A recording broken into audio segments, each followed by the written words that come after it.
E eis que venho sem demora, e comigo está o galardão que tenho para retribuir a cada um segundo as suas obras. Eu sou o Alfa e o Ômega, o primeiro e o último, o princípio e o fim. Bem-aventurados aqueles que lavam as suas vestiduras no sangue do Cordeiro, para que lhes assista o direito à árvore da vida e entrem na cidade pelas portas. Fora ficam os cães, os feiticeiros, os impuros, os assassinos, os idólatras e todo aquele que ama e pratica a mentira. Eu, Jesus, enviei o meu anjo para vos testificar estas coisas para as igrejas. Eu sou a raiz e a geração de Davi, a brilhante estrela da manhã. O Espírito e a noiva dizem: vem. Aquele que ouve, diga: vem. Aquele que tem sede, venha. E quem quiser, receba de graça a água da vida. Eu, a todo aquele que ouve as palavras da profecia deste livro, testifico: se alguém lhe fizer qualquer, lhe acrescentará os flagelos escritos neste livro. E se alguém tirar qualquer coisa das palavras do livro desta profecia, Deus tirará a sua parte da árvore da vida, da cidade santa e das coisas que se acham escritas neste livro. Aquele que dá testemunho destas coisas diz: certamente venho sem demora. Amém. Vem, Senhor Jesus. A graça do Senhor Jesus seja com todos. No verso 12 e 13, irmãos, o Senhor, aqui, resumindo, o Senhor vai premiar os seus vencedores e punir os covardes e incrédulos, a identidade e soberania de Cristo. Interessante, irmãos, a segunda vez aqui nesse capítulo: venho sem demora. Olha aí a advertência. Todas as vezes que fala venho sem demora, olha aí, todas as vezes que se fala da vinda de Cristo, se fala também de uma exortação à perseverança. Lembra lá que venho sem demora?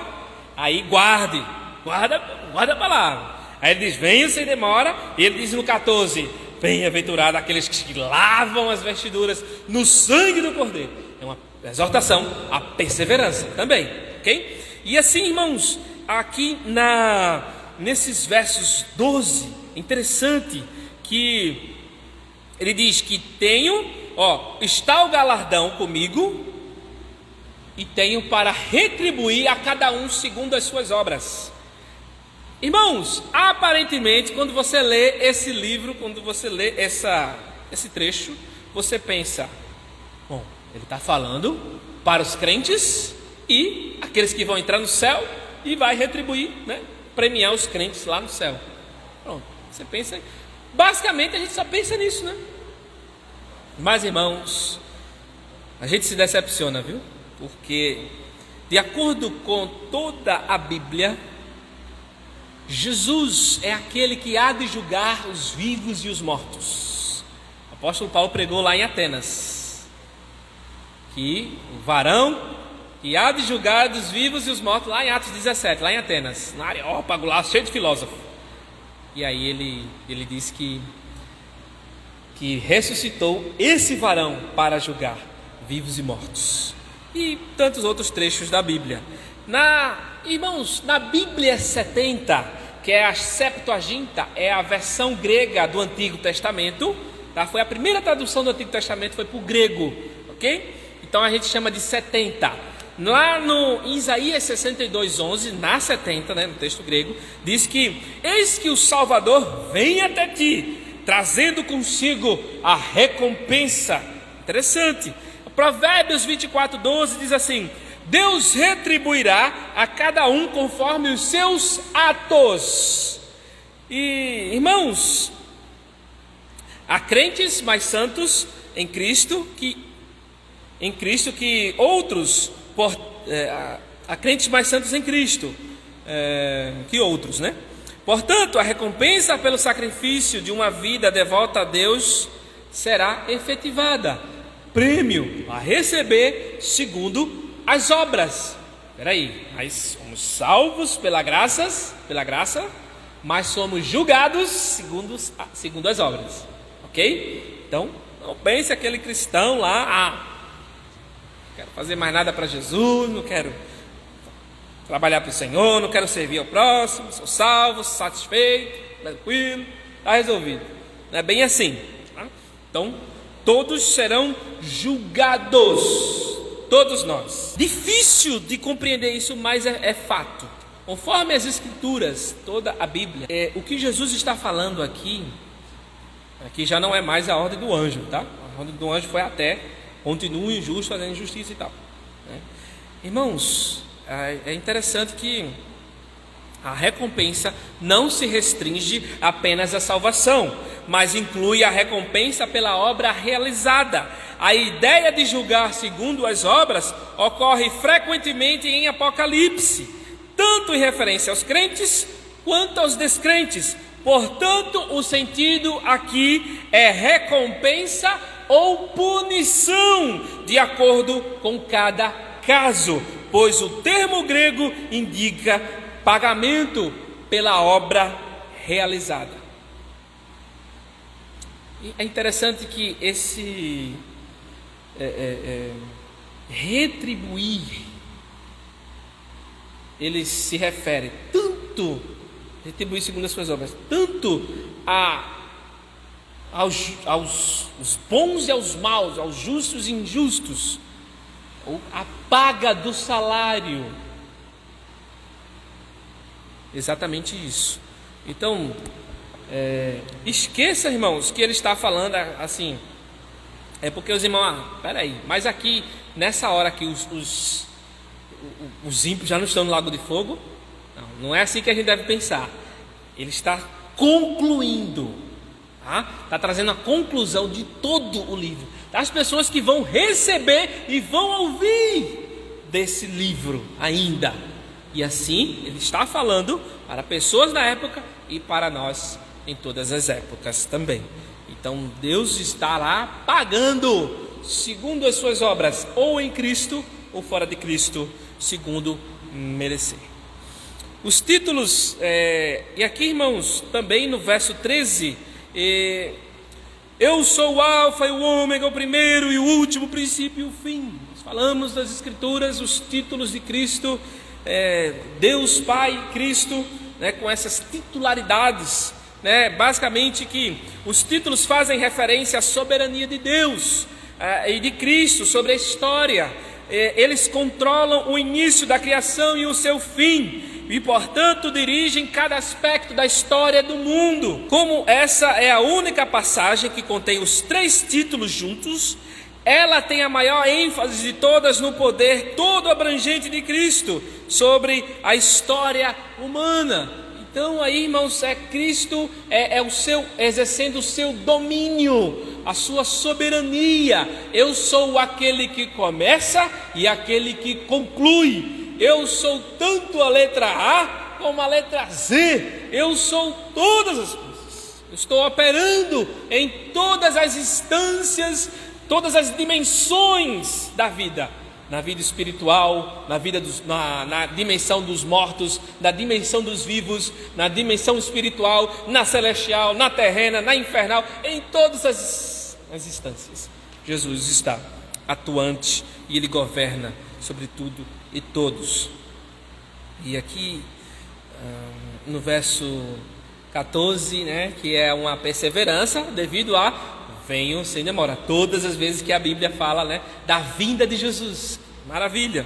E isso nos exorta a viver intensamente para o Senhor. Então, como nós falamos em alguns dos outros trechos, lavar as vestes não é passar água sanitária nem sabão Omo, é simplesmente viver em Cristo. É porque, irmã, no passado, nos anos 80, 70 para lá, os crentes começaram a entender que não, dormir todo cheio de paletó, de gravata, porque se Jesus vinha, estou bem vestido, a roupa lavadinha, engomada, né? Lavar as vestes. Fisicamente as pessoas entendiam loucuras, o evangelho popular, né? Irmãos, essas pessoas que compreenderam errado não são hereges. Eu não vou dizer que a pessoa não é salva, pelo amor de Deus, não é isso, tá? As pessoas podem entender errado e praticar errado, mas pode chegar alguém e esclarecer para essas pessoas também. né? Feito alguns chega dizendo aí que a chip, disse para mim, disse assim, o chip, veja o Pix ao contrário, o camarada me disse, Pix ao contrário, chip, aí eu, mas chip é com CH, né? Mas chip, Pix é a marca da besta. Oi, a pessoa chegou a essa conclusão absurda. A pessoa não trata como um herege. Herege é uma coisa muito séria. Eu estou chamando uma pessoa de perdido, mas é um erro teológico. Erro teológico é diferente de heresia, tá? É diferente. Então, tem equívocos que as pessoas têm, delírios também, que a pessoa fica imaginando muita coisa assim, sabe? Dizendo, o Papa, não sei o que, tantas coisas que eu já compartilhei aqui sobre a marca dos bestas, né? Das bestas ou dos bestas, né? E irmãos, e aqui nesse 14, né? Nós já falamos aqui sobre as vestes no sangue do Cordeiro, porque a salvação, queridos, é pelo sangue de Jesus. Não há como eu vou me santificar para mim mesmo. Eu vou passar lá 24, 48 horas de oração, porque eu quero me santificar, porque eu sou santo. Muito cuidado com essas coisas. A vida de santidade é uma vida tanto de intimidade com Deus, como uma vida exposta na sociedade, se expor aos outros para praticar a vida de santidade. Santidade não é como os monges entenderam e entendem ainda, né? Tem monastérios, coisa das freiras. Quanto mais isolado, mais santo. Mentira, erro grave. Santidade é estar também se expondo. Jesus passava boa parte do tempo dele se expondo às pessoas, mostrando a vida comum, a vida celestial. E aí ele tinha aquele momento precioso. Por que Jesus ia para o monte, para o deserto? Por causa do quê? As multidões. Era só por causa disso. Não precisa você ir para o monte, para o deserto. O que a Bíblia mostra é como se isolar para estar com o Senhor. É só isso que Jesus estava querendo comunicar. As pessoas ficam inventando moda, coisas. Não, irmãos, porque até Jesus, quando ia lá na casa dele, lá em Cafarnaum, lá em Nazaré,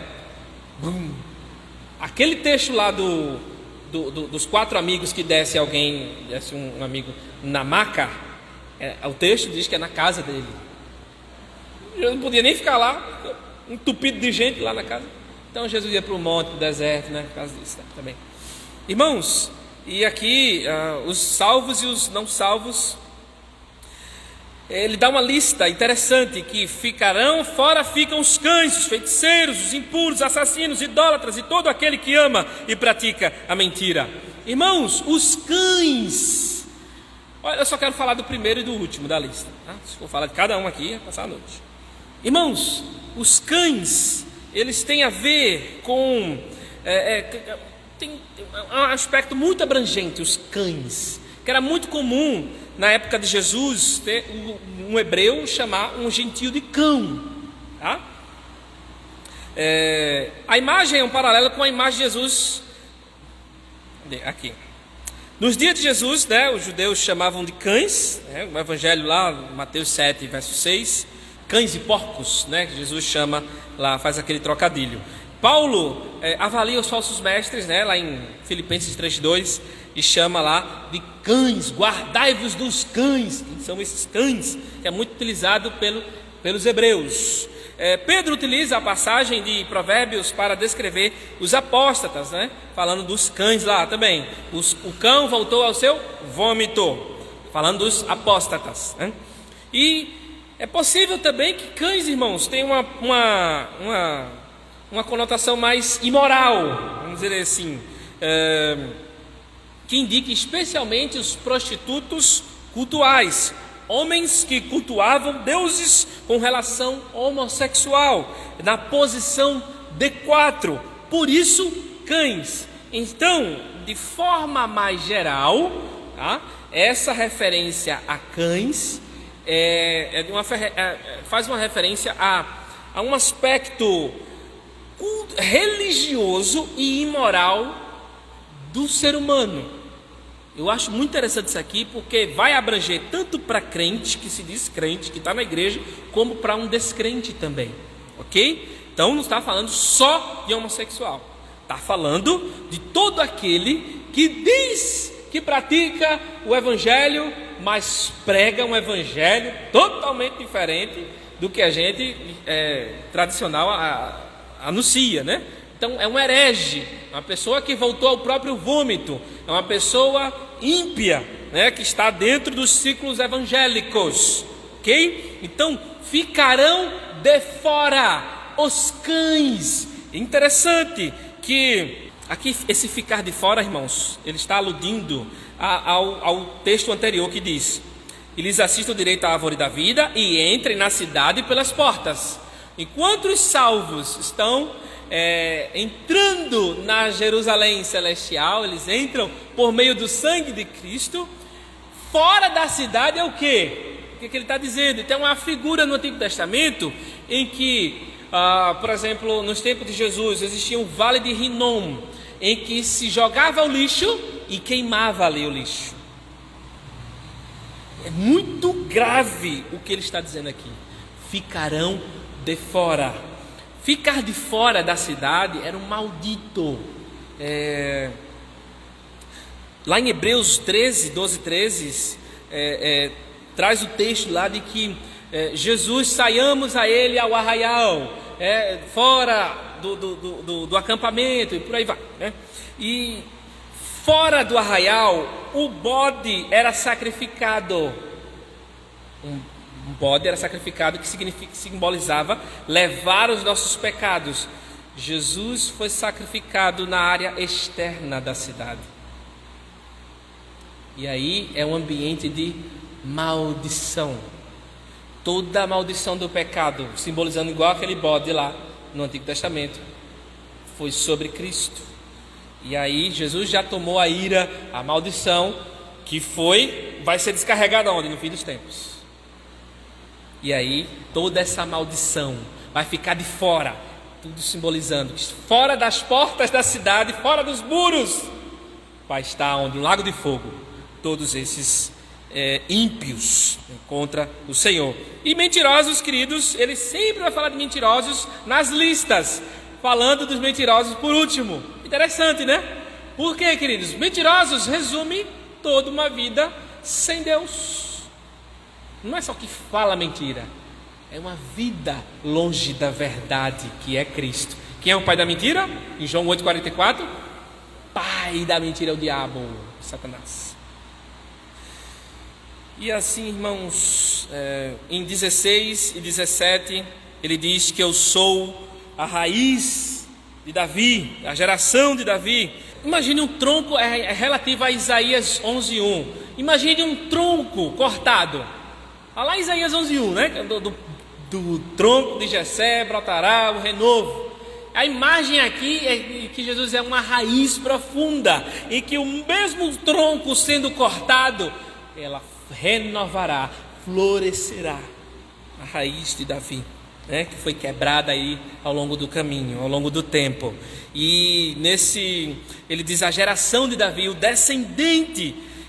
Cristo é visto como o cumprimento de todas as esperanças messiânicas davídicas. Ele é de fato o Messias davídico, o filho de Davi, né? A raiz de Davi, aliás.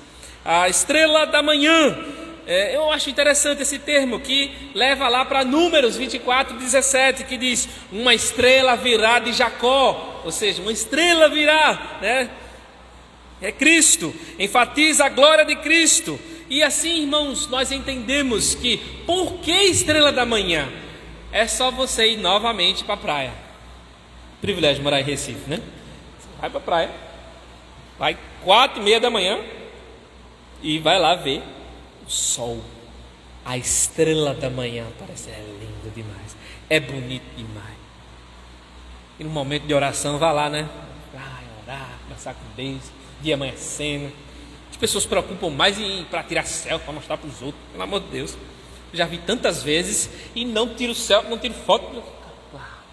Oh Jesus, tu és a nossa estrela da manhã. É tão lindo, é tão maravilhoso. Então, estrela da manhã está indicando que a noite, o tempo que estamos vivendo aqui na terra, é uma noite.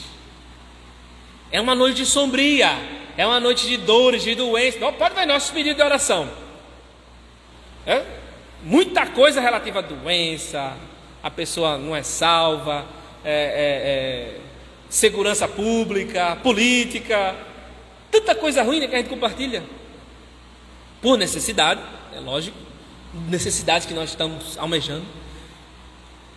É a nossa vivência aqui, é o nosso dia a dia aqui. Está cada vez mais difícil, mas o dia chegará. Qual é o dia que vai raiar? É Jesus voltando, então não haverá mais noite. É um símbolo, irmãos, essa estrela da manhã incrível, que Jesus é aquele que vem, é aquela luz que vai vir em meio à nossa negrura da nossa noite sombria, tenebrosa. E assim nós podemos entender muito bem: o Espírito e a noiva dizem: vem. E essas são as últimas vezes em que o termo vem é utilizado, né?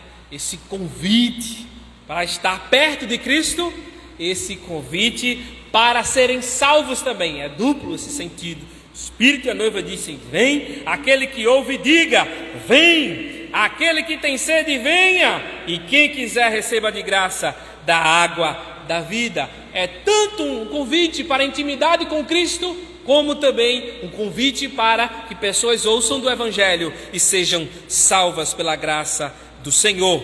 Irmãos, portanto, aqui nos versos 18 e 19: e aquele que ouve as palavras da profecia deste livro testifico, se alguém lhes fizer qualquer acréscimo, Deus lhes acrescentará os flagelos escritos nesse livro. E se alguém tirar qualquer coisa das palavras do livro desta profecia, Deus tirará a sua parte da árvore da vida, da cidade santa e das coisas que se acham escritas neste livro. Irmãos, isso é uma referência lá em Deuteronômio 4:2 e 12:32, que diz assim: não acrescentareis nada à palavra que ele vos ordena, nem diminuireis nada, para que guardeis os mandamentos do Senhor, vosso Deus, que vos ordeno. Obedecerás a tudo o que te ordeno, nada acrescentarás, nem diminuirás.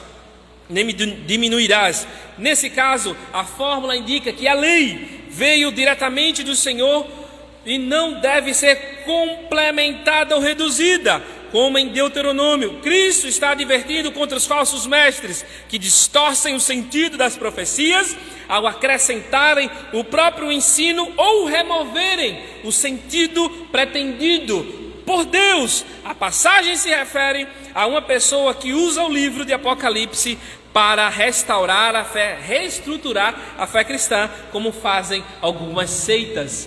Testemunhos de Jeová, eles têm uma tradução deles. Os mormons, eles têm uma Bíblia deles. Eles querem reestruturar um cristianismo deles, maleficamente. Então, o livro de Apocalipse já adverte isso. Isso se refere a toda a Bíblia, viu? A toda a Bíblia. Se querer reestruturar fora das Escrituras, isso é seita, isso é falsos profetas. Aqueles que alterarem as profecias inspiradas por Deus, visando aos próprios interesses, sofrerão as consequências correspondentes ao seu pecado. Em outras palavras, tais pessoas serão tratadas como incrédulos e sofrerão as punições impostas aos ímpios. Deus lhe tirará a sua parte na árvore da vida. Essa é a punição mais severa, pois significa que as pessoas que assim fizerem sofrerão a segunda morte. Então, com muito temor e tremor, devemos estar expondo, lendo, explicando as Escrituras. Amém? E assim, as palavras que encerra Apocalipse, encerrando toda a Bíblia, o cânon bíblico, fechando com nesse versículo que diz no verso 20: aquele que dá testemunho destas coisas diz: certamente venho sem demora. Certamente venho sem demora. E nós respondemos: amém, Maranata. E a saudação final, né? A graça do nosso Senhor seja com todos, em nome de Jesus.